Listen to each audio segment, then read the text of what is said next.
Olá, meu amigo e minha amiga, tudo bem com você? É uma alegria ter a sua companhia no programa Teólogos. Aqui nós estudamos a palavra de Deus com tempo, com calma e com profundidade, para compreendermos o texto bíblico, mas, acima de tudo, para fazer melhor a vontade do nosso Pai Celestial. Você pode acompanhar curiosidades, temas e informações sobre os nossos convidados nas redes sociais que aparecem aí na sua tela. Agora, você está interessado em compreender com mais profundidade temas bíblicos? Eu sugiro que você dê uma olhada no site biblia.com.br. Você poderá pedir materiais da Novo Tempo ou você poderá fazer um estudo bíblico online. biblia.com.br.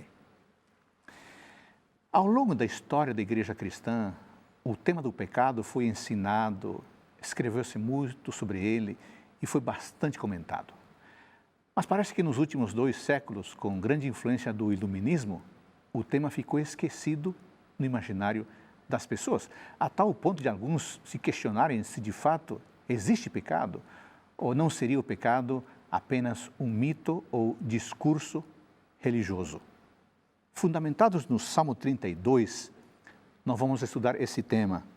Aqui no verso 1, o salmista diz assim: bem-aventurado aquele cuja iniquidade é perdoada, cujo pecado é coberto. O que a Bíblia diz sobre o pecado? O que significa o pecado no texto bíblico? Quais as consequências do pecado? E como podemos vencer o pecado? No programa de hoje, estas e outras perguntas serão respondidas. Está começando Teólogos.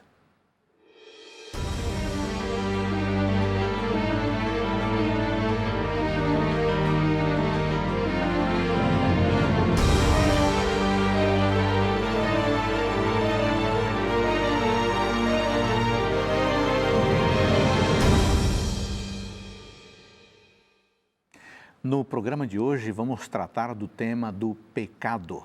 Eu queria que você tivesse em mãos a sua Bíblia e que você tivesse um caderno de notas, uma caneta, um lápis, porque há muitas coisas interessantes que certamente serão úteis você registrar. O Salmo 32 será o nosso estudo, a base do nosso estudo para a nossa discussão nesta oportunidade, para compreender o que é o pecado. De que forma a Bíblia apresenta esse tema, qual o impacto do pecado. Este é um tema essencial porque, à medida que nós compreendermos melhor o pecado, compreenderemos melhor a nossa necessidade de salvação por parte de Deus. Para nos ajudarem nesta empreitada, nesse desafio, temos aqui 2 convidados especiais. O primeiro é o pastor professor Carlos Flávio Teixeira, que é professor de teologia no seminário de teologia na Faculdade Adventista da Bahia. Muito obrigado, Carlos, por estar aqui conosco. Obrigado.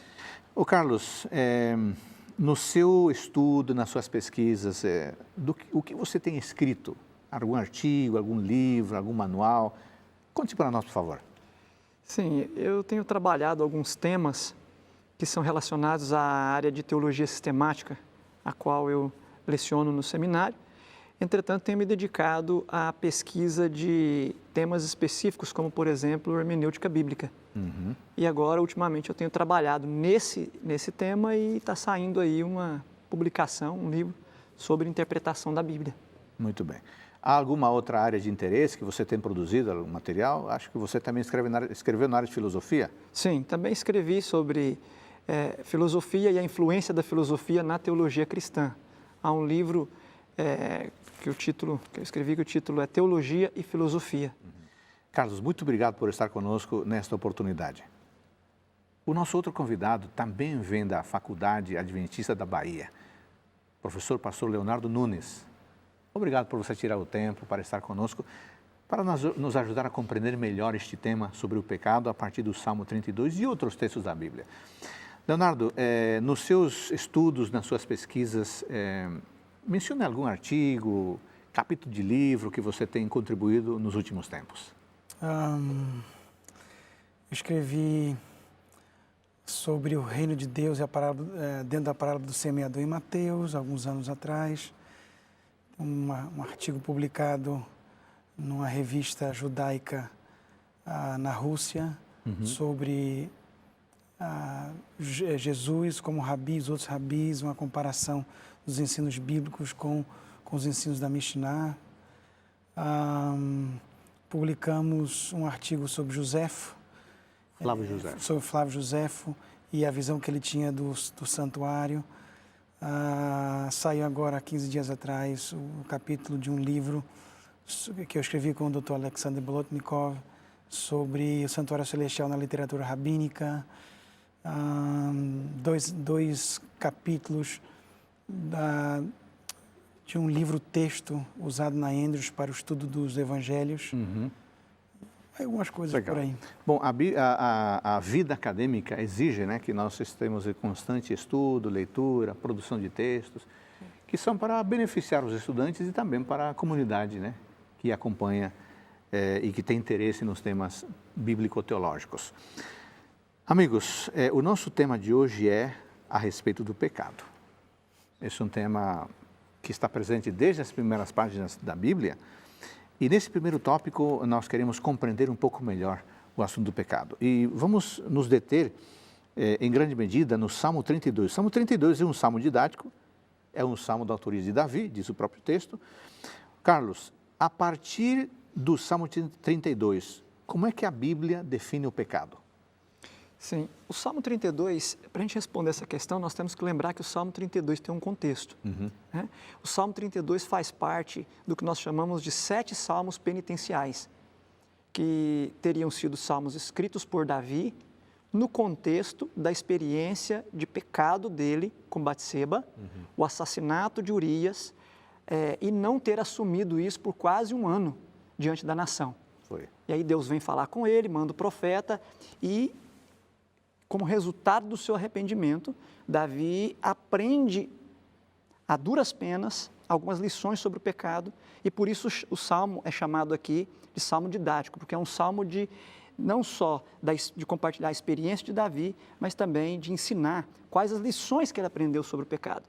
E aqui nós encontramos um texto interessante para o estudo do pecado, porque é um texto que nos fala da complexidade do pecado. A Bíblia define o pecado como algo complexo, como uma situação, uma condição de existência complexa e problemática. E nós vemos isso de maneira muito clara nas palavras, nos termos usados aqui no Salmo 32, os versos 1 e os versos 2. Então pode ler esses 2 versos, por favor. Sim, bem-aventurado aquele cuja iniquidade é perdoada e cujo pecado é coberto. Aqui, os 2 termos traduzidos aqui como iniquidade e pecado, o primeiro termo, iniquidade, é a palavrinha hebraica pechá. Pechá, ao longo do Antigo Testamento, inclui pelo menos 3 realidades. Primeira, o afastamento de Deus, o pecado voluntário e aí sim a rebelião. Então, pecado aqui é primeiramente apresentado como uma condição de algo que eu faço voluntariamente. É uma condição de rebelião contra Deus. Eu sei o que estou fazendo, Eu sei que está errado, mas sei faço. que está errado, mas faço. A segunda palavrinha que foi traduzida como pecado, cujo pecado é coberto, é ratar. Tá? Essa palavrinha, diferente da primeira, ela pressupõe o erro, mas é o erro sem intenção. É errar o alvo. Eu estou mirando o alvo certo, mas por alguma razão eu erro. Ou seja, eu falho no cumprimento do meu dever. Mas é uma falha. Mas é uma falha, não deixa de ser uma falha. Mas não é uma rebelião, quer dizer, a primeira, a iniquidade é algo mais gritante. Sim, é algo da minha intenção. A segunda não. A segunda não era a minha intenção, mas eu errei. No verso 2, nós temos 2 outras palavrinhas que na tradução se perderam aí. Bem-aventurado o homem a quem o Senhor não atribui iniquidade. Em português a mesma palavra, no original não é. No original não é. No original é a palavra rafon.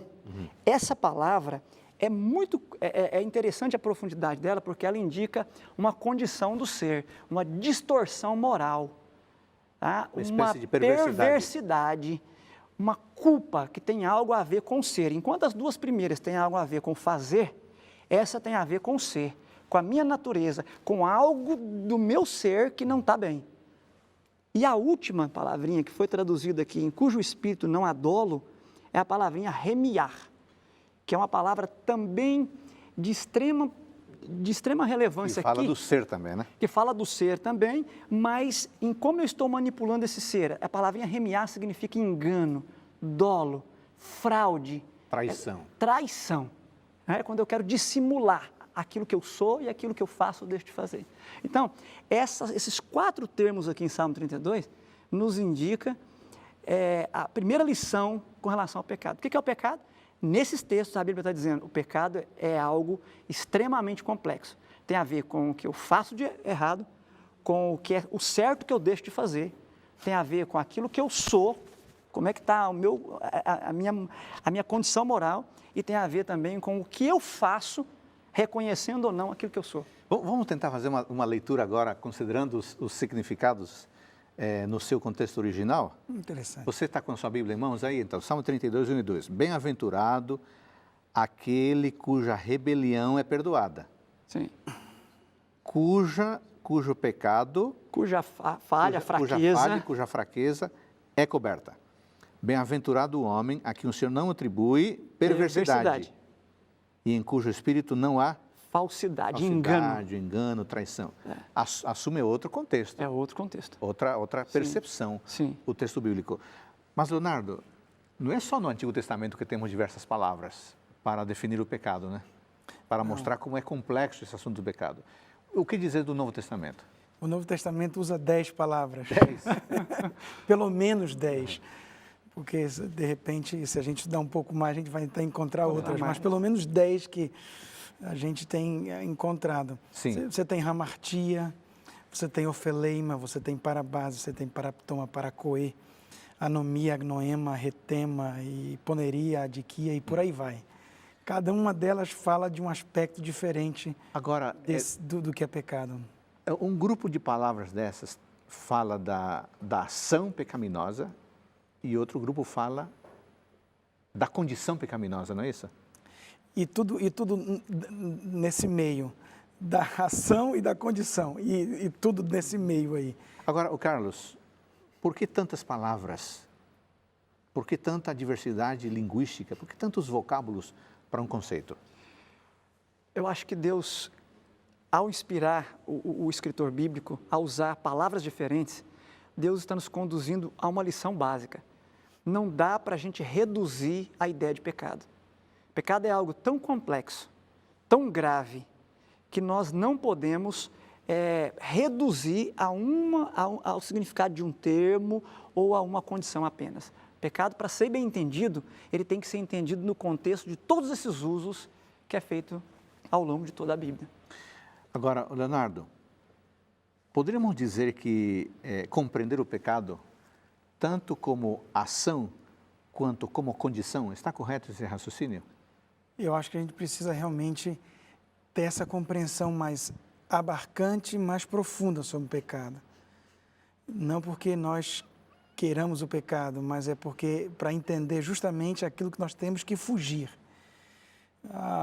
Quando você entende o pecado, que não é apenas uma ação, mas como uma condição e um estado, então a compreensão do que é pecado é maior e também maior é o entendimento sobre a salvação.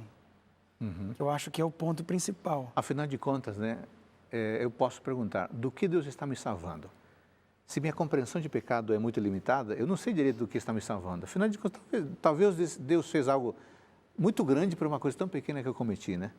Compreender a natureza do pecado é essencial. Para compreender o processo de salvação. O Carlos, quais são os efeitos do pecado na vida do ser humano? É só ação? O pecado nos leva apenas a fazer coisas erradas? Não. O pecado, segundo o profeta Isaías, no capítulo 59, verso 2... Vamos ler esse texto? Sim. O profeta Isaías, no capítulo 59, verso 2... Pode lê-lo. Ele traz para nós o efeito fundamental do pecado. Diz aqui o verso 2, mas as vossas iniquidades fazem separação entre vós e o vosso Deus. Veja que não é Deus que se separa de nós. As nossas iniquidades nos separam de Deus. Esse talvez seja o efeito fundamental do pecado, a separação de Deus. Não que Deus esteja longe de nós, mas isso nos leva a uma condição de alienação do nosso Criador. Nós nos tornamos como se estivéssemos na linha de colisão com Ele, ou virando as costas para Ele. Essa é a ideia que a palavra, que a expressão aqui dá. É como se eu estivesse virando as costas para Deus, ou se em frente a Ele eu estivesse em rota de colisão com Ele. A ponto que o resultado disso é o quê? Alienação, separação. Nesse caso aqui, mais forte a questão do afastamento. Seja por virar as costas, ou seja por me posicionar contra Ele. Esse é o uso que o termo normalmente tem no livro de Isaías. Amigo, você sente que está cometendo um pecado, uma iniquidade, uma rebelião, uma transgressão, uma traição, uma perversidade? Afora os atos ruins que você está fazendo, sabe o que é pior? O pior é que isso está separando você de Deus. Isso é o pior.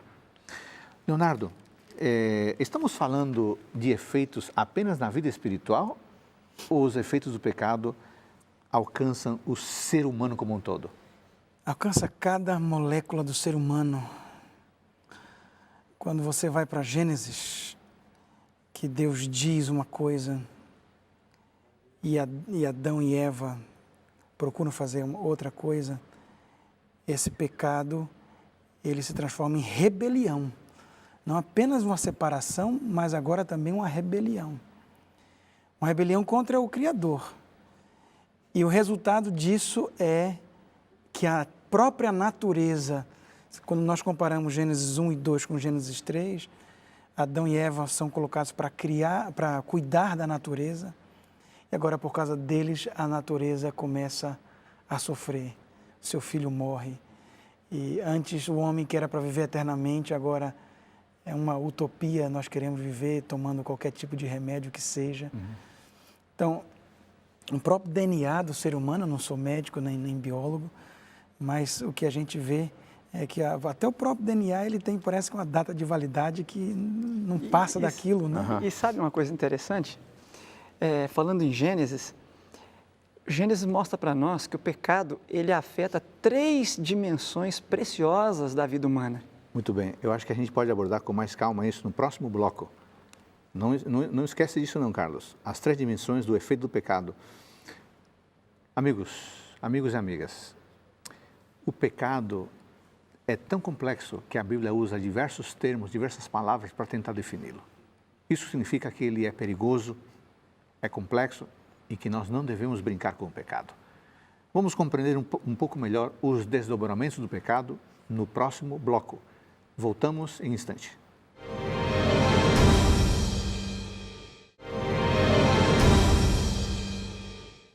No programa desta semana, estamos compreendendo o que significa o pecado, quais as suas consequências e o que fazer diante dele para vencê-lo. Estamos estudando tudo isso à luz de vários textos bíblicos, mas principalmente à luz do Salmo 32, que retrata a experiência do rei Davi. Carlos, o pecado provoca impactos em diversos sentidos. Você mencionou no bloco anterior em pelo menos 3 tipos de impacto. Quais são esses impactos? Se a gente ler Gênesis 3, capítulo 3, verso 7, sim, nós vamos ver aqui o primeiro impacto do pecado no ser humano. Diz aqui, Gênesis 3, verso 7. Isso. O telespectador nos acompanha aí com essas 3 dimensões. Abriram-se então os olhos de ambos. Aqui está um primeiro impacto. O pecado afeta as concepções do ser humano, a forma de entender as coisas. Depois, e percebendo que estavam nus, o segundo aspecto, as percepções, como nós percebemos o mundo, o outro, as coisas. E terceiro, coseram folhas de figueira e fizeram cintas para si, as nossas ações. Então, você tem as 3 dimensões da existência humana. Você tem a dimensão daquilo como eu entendo as coisas, como eu percebo as coisas e as pessoas, as realidades, e como eu me interajo com elas, como eu estou agindo entre elas. E é claro, isso afetou todo o meu ser. Então, os aspectos, meus potenciais físicos, mentais e morais são terminantemente comprometidos pelo pecado. O pecado não é uma brincadeira, não é um discurso, não é um mito de acomodação, como muitos críticos costumam dizer. O pecado é uma realidade e a Bíblia trata isso de uma maneira muito clara e muito séria. O pecado não é uma desculpa que a pessoa pode usar para isso ou para aquilo, né? É algo com o qual, infelizmente, nós convivemos como seres humanos. Leonardo, todo pecado é ofensivo a Deus? Ou podemos pensar em, digamos assim, graus de pecado? Um pecado pior, um pecado que não é tão ruim? Será que a diversidade de texto, de palavras para pecado apontariam para consequências ou compreensões, digamos assim, graus de ofensividade diferentes? Eu creio que a quantidade de palavras que há, mais para mostrar a amplitude e a profundidade do pecado do que propriamente para dizer o que é mais ofensivo, o que é menos ofensivo. Logicamente que quando eu sei que é errado o pecado de mão levantada, por exemplo, que quando o ser humano diz eu peco, sei que estou pecando, quero continuar pecando, isso é extremamente ofensivo. Mas quando Deus dá uma diretriz e eu não sigo aquilo, eu estou em rebelião, mesmo que seja intencional ou não intencional. Pecado é pecado.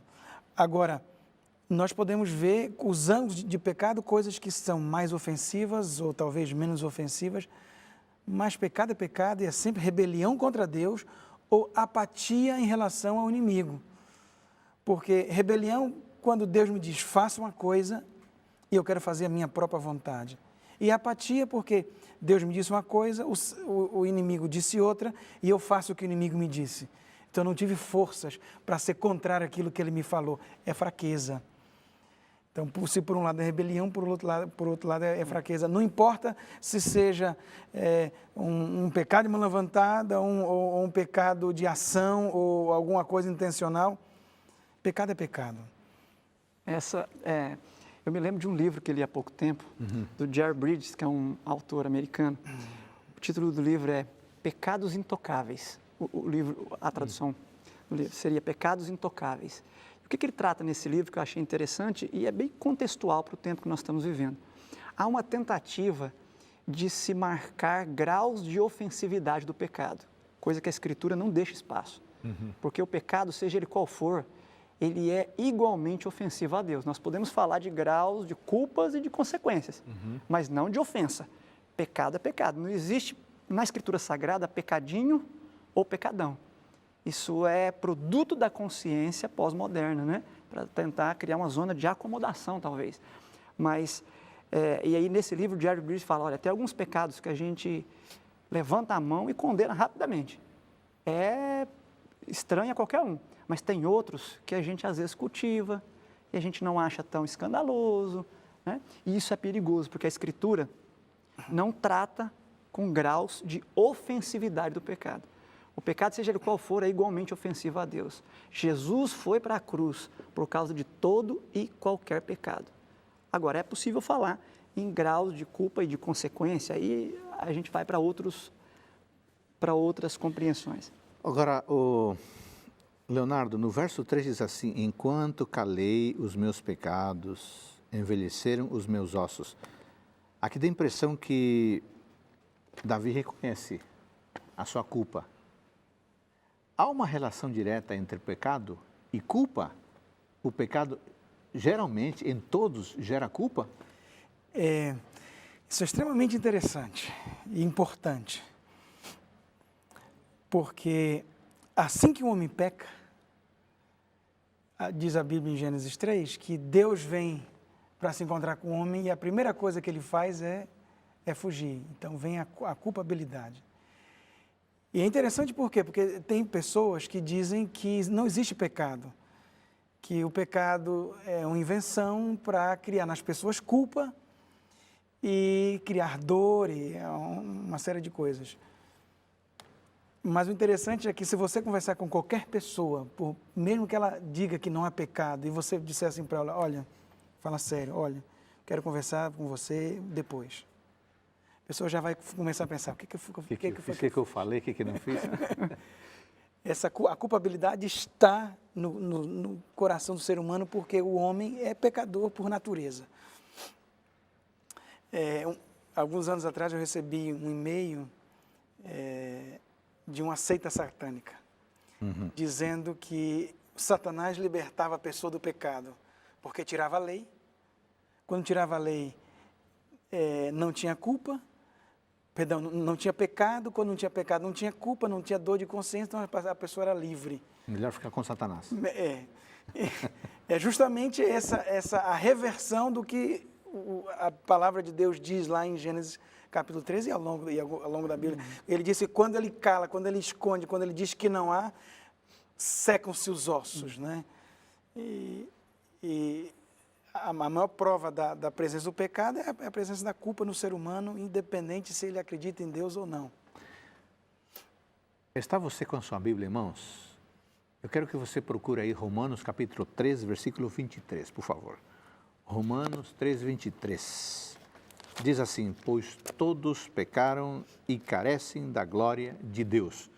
Carlos, como assim todos pecaram? O bebezinho, coitado, que acabou de nascer, que culpa ele tem? Paulo não está sendo... Está correto o raciocínio paulino? Está, porque Paulo não tirou isso de outro lugar senão do Antigo Testamento, que era a Bíblia que ele tinha em mãos no tempo dele. E se nós formos para um outro salmo, escrito por Davi, nessa mesma ocasião, um salmo gêmeo aí de 31, que é o 51. Vamos lá, Salmo 51. Salmo 51, no verso 5, diz assim: eu nasci na iniquidade, em pecado me concebeu a minha mãe. Isso é devastador, hein? Isso é devastador.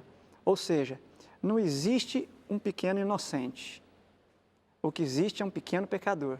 Nós nascemos em pecado. Por quê? E nós não somos culpados de pecado do que as gerações anteriores fizeram, mas a condição de pecado em que nascemos, ela nos torna culpados pela nossa condição.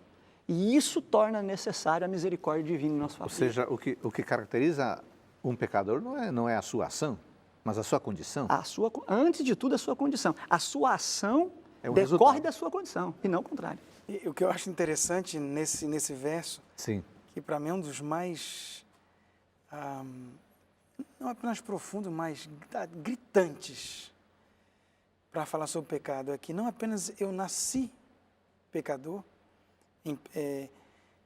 desde que eu nasci, né, aqui do verso 5 eu sou pecador, mas na concepção, no momento da fecundação e da criação do ser humano ali no útero de sua mãe, nessa concepção, o ser está em pecado. Eu não sei explicar. Não sei, isso é um mistério. Talvez alguns chamam de mistério da iniquidade, o que para mim é um mistério, mas eu sei que está escrito. Carlos, o Salmo 55 que você leu diz: eu nasci na iniquidade e em pecado me concebeu a minha mãe. Isso me torna culpado diante de Deus, então? O simples fato de haver nascido? Sim, nós somos culpados pelo pecado e não apenas por pecar. Ou então, uma criança, até que ela cometesse atos pecaminosos, ela não necessitaria de Deus. Ela não seria dependente da misericórdia divina. Então, veja, isso aqui é interessante. Nós somos culpados por pecado e não apenas por pecar. A nossa condição nos torna culpados. Nós não somos mais aquilo que fomos planejados para ser. Não somos mais a perfeita imagem e semelhança de Deus. Nós nos afastamos de Deus. Nós nascemos com o nosso ponteiro travado para uma posição oposta a Deus. A nossa única salvaguarda só não é pior, porque lá em Gênesis capítulo 3, ali quando Cristo se apresenta ao primeiro casal, logo depois do pecado, Cristo planta no coração do ser humano a inimizade, promete plantar no coração humano a inimizade contra quem? Contra Satanás. Então, Cristo, pela graça de Cristo, é que nós lutamos contra essa condição nossa, para que Cristo nos restaure a cada dia e nós voltemos a ser a sua imagem e semelhança. Leonardo, eu queria ser, assim, bem didático com o nosso telespectador. Deixa eu fazer uma colocação e pedir a sua opinião a partir do que está no texto bíblico. Eu poderia dizer para o nosso amigo, amiga que nos acompanha, que há o pecado no singular e pecados no plural? Sendo pecado a natureza, a condição, e pecados as ações, estaria correto isso? O resultado dessa condição, sim. Ok. E Romanos capítulo 7, quando Paulo fala, o bem que eu quero eu não faço, o mal que eu não quero esse faço, essa luta que está dentro do coração de cada ser humano, eu, você, todos os que nos assistem, essa é a realidade. Nós nascemos, nós fomos concebidos nessa realidade. E por causa disso, então, nós cometemos ações pecaminosas. Mas, amigos, às vezes é duro falar nisso, eu fico logo querendo, e a solução, não é? Buscar Jesus. Exato. Porque a nossa situação é uma situação de total desamparo quando nós não temos o Senhor Jesus Cristo. Ô, Carlos, eu conheci e experienciei Jesus Cristo pela primeira vez, de modo assim profundo, a minha conversão em 83. Eu fui batizado, me filiei à Igreja Adventista. Bom, eu posso dizer que a partir de 83, então, a minha natureza pecaminosa foi eliminada e que, então, eu poderia viver uma vida sem pecado? De forma alguma. Uma afirmação dessa natureza mostra um desconhecimento sobre a realidade e a complexidade que é o pecado. O pecado não é só as ações, nós vimos no Salmo 32, mas poderíamos ampliar na Escritura outros textos. Pega, por exemplo, Tiago, capítulo 4, verso 17. Vamos ler esse texto, então? Tiago, capítulo 4, verso 17. Sim. Tiago, capítulo 4, verso 17. Leia para nós, por favor. Diz lá, portanto, aquele que sabe que deve fazer o bem e não faz, nisso está o quê? Pecando. Pecando. Então, o pecado aqui é colocado numa situação tão complexa que até aquilo que eu deveria fazer eu não faço. Já estou pecando. Eu estou pecando. Paulo, em Romanos 14, 23, diz o que não provém de fé é pecado. É pecado, ou seja, aquilo que eu não tenho, a minha intenção não é boa, eu não estou convicto daquilo e eu faço, violando a minha consciência, sem boa intenção, eu estou pecando. Então, como é que eu diria que depois de batizado, o fato de eu entrar no tanque, sair dali, a minha condição já foi instantaneamente mudada? Isso me parece um resquício de ensinos da Idade Média, onde o sacramento era visto como uma função mística, em que eu entrava no batismo numa condição e saía já perfeito, já saía totalmente outro, como se um poder sobrenatural naquela hora mudasse o que eu sou, a ponto de, daquele ponto em diante, eu quase que não dependesse mais de Deus. Amigo, amiga, você que nos acompanha, eu queria que você ficasse alerta contra alguns ensinos que estão por aí, pessoas, grupos, algumas denominações ensinando, alguns grupos de gente bem intencionada ensinando que é possível viver sem pecado, que de repente de um momento para outro você pode passar a viver sem cometer nenhuma ação pecaminosa. O pecado é tão complexo que pensar dessa forma é realmente desconhecer aquilo que a Bíblia afirma a respeito da gravidade, da complexidade do que significa o pecado diante de Deus. Leonardo, as consequências do pecado são as mesmas para cada pecador ou as pessoas experienciam consequências diversas? Quando nós falamos desse momento que vivemos na humanidade, as consequências são diferentes. Uma coisa é você tirar um pirulito, ou pegar uma caneta, outra coisa é você roubar um banco. Mas quando nós estamos falando dentro da perspectiva do ser humano, não é? Daqui, nossa, terrestre. Mas qualquer uma das pessoas, se ela continua vivendo sem Deus, continua com o pecado da mão levantada, dizendo, eu sei que estou fazendo errado, eu sei, eu quero continuar no meu erro. Não importa se roubou um banco, ou não importa se roubou a caneta do colega, se está sem Cristo, o final é o mesmo. É o mesmo para todos. É o mesmo para todos. Muito bem. Muito embora hoje as consequências aqui humanas sejam diferentes, não é? E quem sabe o grau de dureza do seu coração. Eu não sou Deus para julgar, só Deus pode julgar. Mas no final das contas, o que conta é Jesus Cristo como nosso substituto. Amigos, nós aprendemos neste bloco que todo pecado é ofensivo a Deus. Aquele que é cometido por rebelião e aquele que é cometido por falta de conhecimento. Todo pecador é culpado diante de Deus. E embora haja graus de consequências, no final das contas, todo pecador não arrependido vai perder a vida eterna. No próximo bloco, nós vamos estudar algo que é essencial nesse tema. Qual é a resposta de Deus ao pecado? Voltamos em alguns minutos.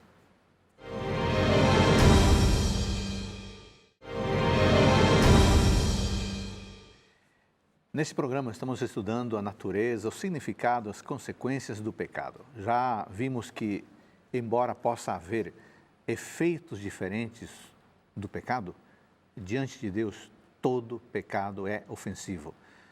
Carlos, o pecado é complexo, é altamente perigoso. Nós mencionamos 4 palavras aqui no Salmo 32. Você mencionou pelo menos 10 no Novo Testamento, Leonardo. Qual é a provisão que Deus fez para algo tão complexo como o pecado?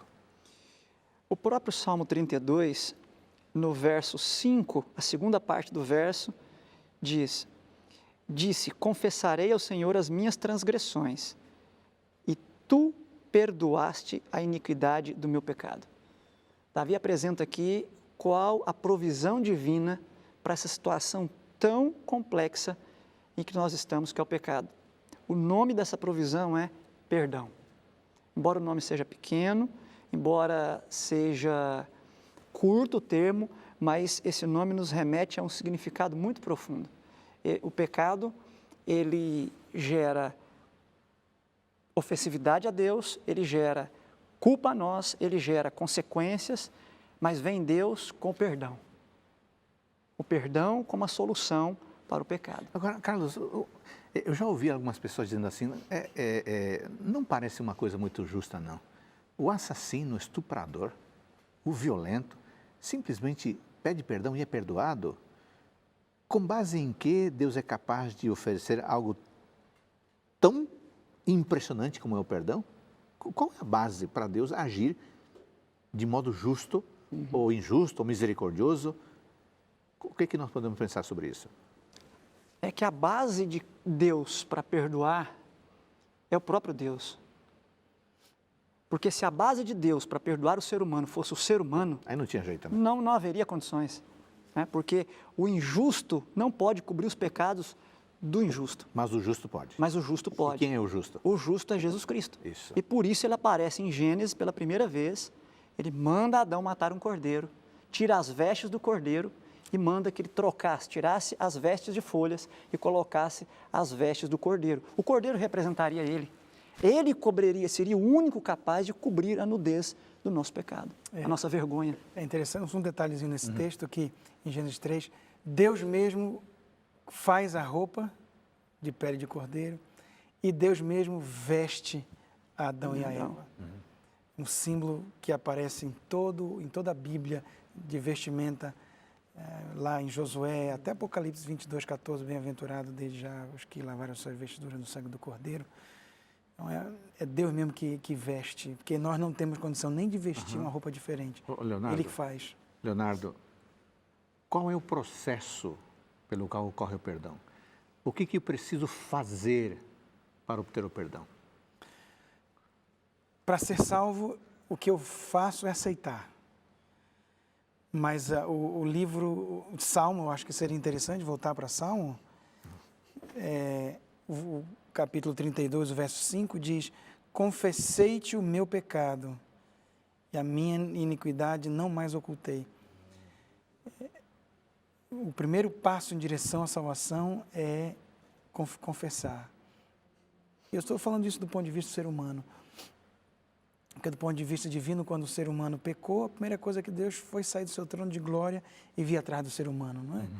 Mas aqui, do ponto de vista ser humano, para a gente, nesse processo de salvação, é reconhecer o pecado e confessar. Isso é para qualquer coisa. Enquanto eu não reconheço, não confesso, não dá para ver mudança. Não há perdão para quem não quer ser perdoado. E para ser perdoado é necessário confissão, e para ver confissão é necessário o reconhecimento do pecado. Inicialmente, eu diria, podemos começar por aí, não é? E você tem 2 exemplos bíblicos que são muito elucidativos também. Sim. Disso que o pastor Léo disse. Você tem o exemplo de Judas, E? pecou, que mostrou ali remorso, mas o remorso dele nada mais era do que medo das consequências e não um arrependimento genuíno. Por outro lado, você tem o apóstolo Pedro, que também pecou, né? Negou o Filho de Deus. Não sentiu um simples remorso, né? Não sentiu um simples remorso. A Bíblia diz que ele chorou amargamente. A expressão ali, chorar amargamente, só aparece 4 vezes na Bíblia. E as 4 vezes são muito significativas. Chorou amargamente, chorou com arrependimento, né? Arrependimento é sentir tristeza pela sua condição de pecador e pelas suas atitudes pecaminosas. E um desejo de não querer fazer isso. Com certeza. E pensar com tristeza que, no final das contas, Deus ficou ofendido, ou foi ofendido. Eu magoei o meu Senhor. Agora, o Leonardo, existe perdão para todo tipo de pecado? Não importa o pecado, se abrirmos o coração em confissão, ele será perdoado? Louvado seja Deus que existe. Porque quando falamos de pecado, o sentimento da gente vai ficando cada vez menor, mas pequenininho, vai moendo a gente. Quando olhamos para Jesus Cristo, a gente não vê como nós podemos nos perder, porque Ele é a solução. Nele, todo pecado é perdoado.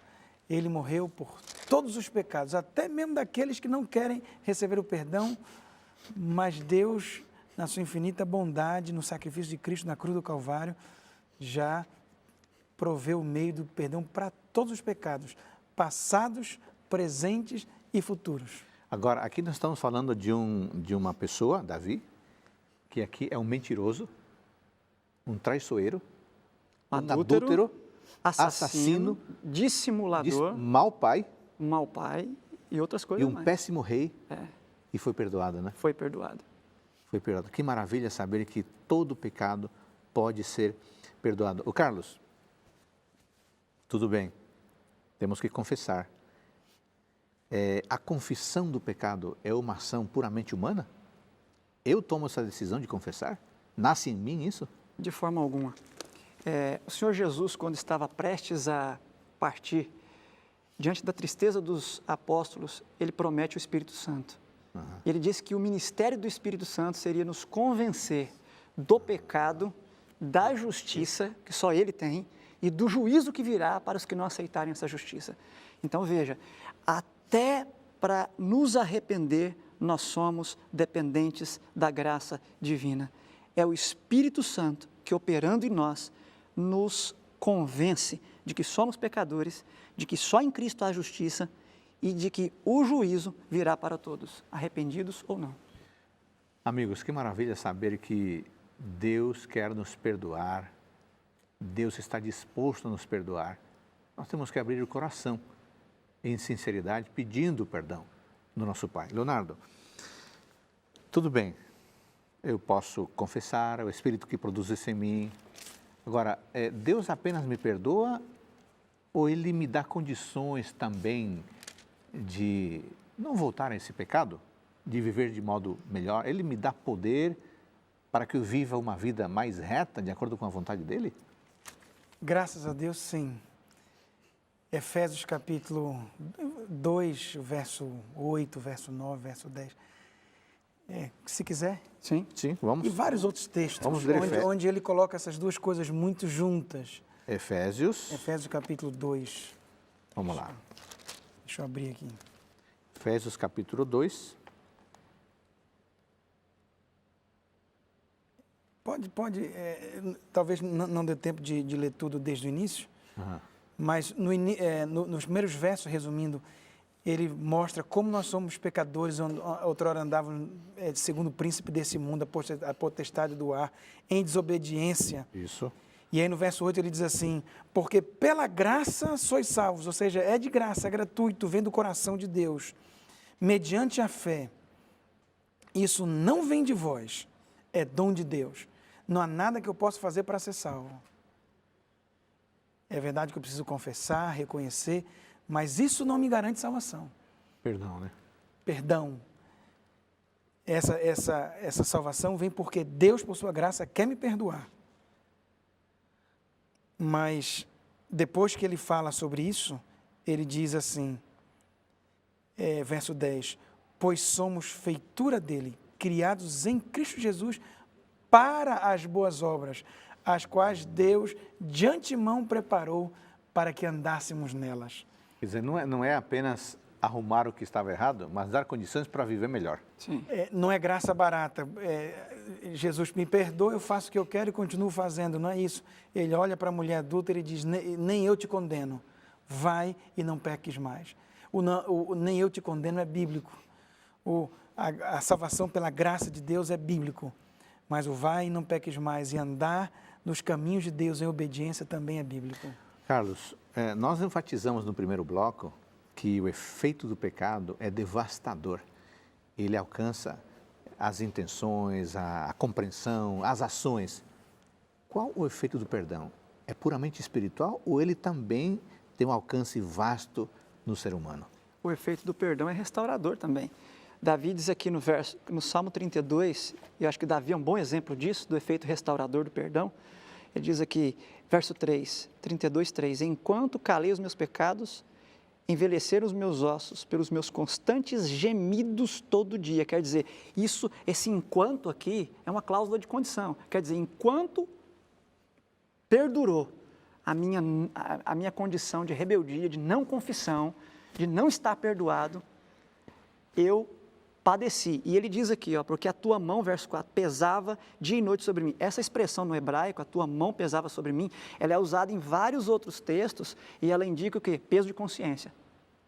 Ou seja, Davi não tinha paz de consciência e fala aqui também, o meu vigor se tornou em sequidão de estio.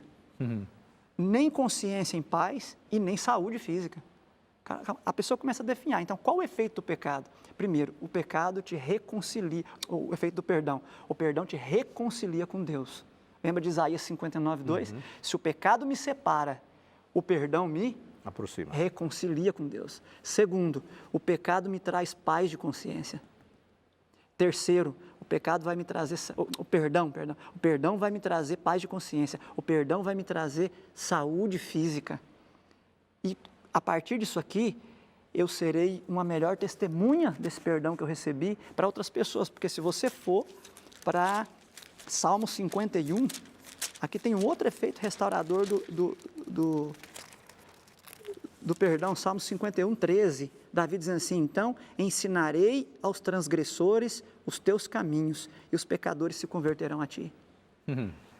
Então, vê que o pecado é uma tragédia para o ser humano.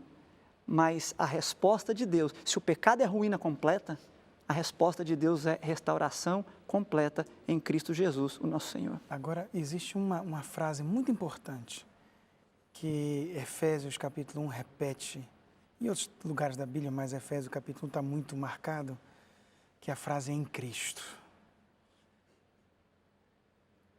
Sem Cristo, ruína completa, mas em Cristo hoje eu posso ser perfeito não porque sou perfeito, mas porque Cristo é perfeito e eu vivo em Cristo. A frase em Cristo é a total dependência do ser humano de Deus. É quando Paulo diz, não mais eu quem vivo, mas Cristo vive em mim. Eu deixar de existir. O paralelo, a metáfora que Paulo usa para isso é a morte e a ressurreição, lá em Romanos 6. É morrer realmente para o eu todo dia, para permitir que Cristo viva. E aí nisso a salvação, a perdão, a perfeição. Né? Quando as pessoas dizem, é impossível ser perfeito. É impossível mesmo ser perfeito com minhas forças. Mas em Cristo nós somos perfeitos, nós somos santos. Apesar do pecado que existe, porque eu não mais vivo, mas Cristo vive em mim. E a minha amizade com Cristo me torna inimigo do pecado. Eu não vou mais brincar com ele, né? Agora, o Carlos, a pessoa reconhece ser pecadora, sabe que não está fazendo a vontade de Deus, não pede perdão. Consequentemente, não é perdoada. Qual será o destino futuro dela diante do juízo de Deus? Salmo 32, Davi responde isso. Aqui no verso 6 em diante. Todo homem piedoso te fará súplica em tempo de poder encontrar-te. Vai haver um tempo que a pessoa que não se arrepender, não tiver se arrependido quando terminar esse tempo, não terá mais o perdão. E se ela não terá mais o perdão, o verso 7 vem dizendo, o verso 7 em diante, verso 9, verso 10 diz, muito sofrimento terá que curtir o ímpio. Então, Davi está falando aqui o quê? Desse que passou do tempo, não se arrependeu, vai ter que enfrentar a ira de Deus que cairá sobre o pecado. E como ele decidiu continuar acariciando o pecado em si, cairá sobre o pecado se tornou parte dele e ele terá que enfrentar isso aqui também. Ô Leonardo, estamos indo para o final do nosso programa, rapidamente aqui. Eu reconheço que eu sou pecador. Reconheço que errei, que pequei. Agora, depois de reconhecer, o que devo fazer? Depois que acabei de reconhecer o meu pecado, qual que é o próximo passo? Aceitar pela fé a salvação divina. Aceitar.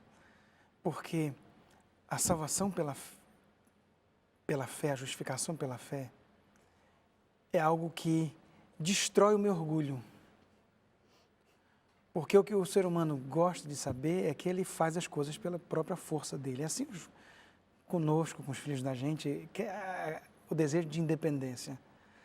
A justificação pela fé, a salvação, o perdão, é o contrário, é dizer que eu não consigo e que vem um poder de fora de mim que vem fazer alguma coisa por mim. Então, quando eu confesso, eu preciso, pela fé, simplesmente receber e agradecer a Deus por isso que Ele faz na minha vida. Muito bem. Amigo, amiga, você que nos acompanha, o pecado é devastador. O pecado nos distancia de Deus. O único remédio é a graça perdoadora do nosso Pai. Você se sente pecador? Você se sente pecadora? É porque o Espírito Santo está agindo em você, porque é Ele que convence de pecado, justiça e juízo. Eu queria fazer uma oração com você agora. Eu queria que você se concentrasse comigo para que Ele mantenha o nosso coração, Deus mantenha o nosso coração sensível diante da realidade do pecado e de pecados. Ora comigo, por favor, querido Pai. Obrigado por Tua palavra, pelo Salmo 32, que mostra a dimensão do pecado, mas também a realidade do perdão. Mantenha-nos, por favor, sensíveis para sempre ouvirmos a Tua voz. Perdoa-nos e permite que, pelo Teu perdão e por Tua graça, possamos estar perto do Senhor num relacionamento de amizade contigo. Amém. É a nossa prece em nome de Jesus. Amém. Amém. Amém.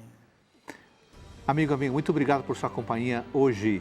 Que Deus abençoe você e não se esqueça, se você quer estudar a Bíblia com tempo, com calma e com profundidade, então você precisa assistir o programa Teólogos.